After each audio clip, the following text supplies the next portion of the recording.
Let's send a transaction with Solana web3.js in just 3 minutes. So a few weeks ago, I made another video on creating SPL tokens on Solana, which is of course a foundational component of Solana development. So following the trend of kind of covering these fast foundational tutorials to support you as a Solana developer, I want to today talk about sending transactions and just general utilization of Solana web3.js. So to get started, we'll first want to install the Solana web3.js library with Node Package Manager. And we can do that with npm install at solana/web3.js. And now I'm also going to install a base58 library. You don't have to do this if you plan on using an array type private key. But in this case, I plan on using a standard string private key base58 and the type of private key that you get from a Phantom wallet, for example. So to do that, and we'll get into this in a moment, but to do that, we'll need this base58 library to do some conversions. All right, so now that we have Solana web3.js, and in my case, base58 installed, we can go ahead and throw these into base variables in our index file. We'll first define web3, and we'll define our base58 variable as well. So now we'll want to actually connect to the Solana blockchain itself with the connection variable. Let's do this by establishing connection. And then in here, what we'll do is throw in an RPC endpoint. In this case, I'm going to use Chainstack. So I'm going to head over to the Chainstack dashboard, open up a new project, get started, and I'll throw up a Solana mainnet node, select Ashburn, that's the closest to me, next, and join network. We can open this up and grab our endpoint.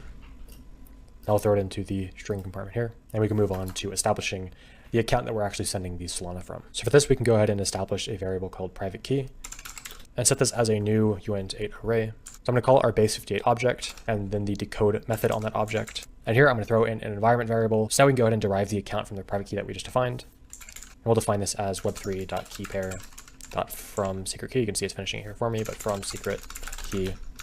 And then private key is the variable that we just defined. We'll throw in private key here. So I can go ahead and define the account that I'm sending to. In this case, I'm going to generate a fresh account to send funds to. So now I have a new account. And this will of course generate a public key, private key combo. But when you're sending to an address, you only need the public key, which is what we'll be using here. So now I'm going to define an asynchronous function in which we will define our transaction and then push the transaction, throw open some brackets here, and define a transaction object. And we can add an individual transaction onto this object. Now in here, we'll build the transaction itself, system program.transfer. We can first go ahead and define the from public key, account.public key. We can define the to public key. So this is, of course, the account that you're sending to. And then we can define how much Solana we're actually sending. So we define this in lamb ports. In this case, I want to send less than 1 Solana. So I'm actually going to do 0.01 Solana. And then now also in the asynchronous function, we can go ahead and define our signature, which will actually push the transaction to the network. And then here we can do connection, which is of course the provider that we're connecting to. In this case, it's Chainstack for me. Then we can do transaction, which is the transaction object that we defined above. And then here in brackets, I'm going to do the from account that we're sending. So the account that is sending the Solana itself, which in this case will be just account in brackets. All right, so now we've imported our packages, defined a connection variable connecting us to the blockchain, defined our private key, derived an account from that private key, generated a second account to send the Solana to, created a transaction object with the from, to, and value, and then sent that transaction and stored it in a variable called signature. So now we can head over to our console and click on run. So now we can head over to our Phantom wallet, go to recent activity. Another one just popped up. Of course, I've done this a few times now. View it on slow scan.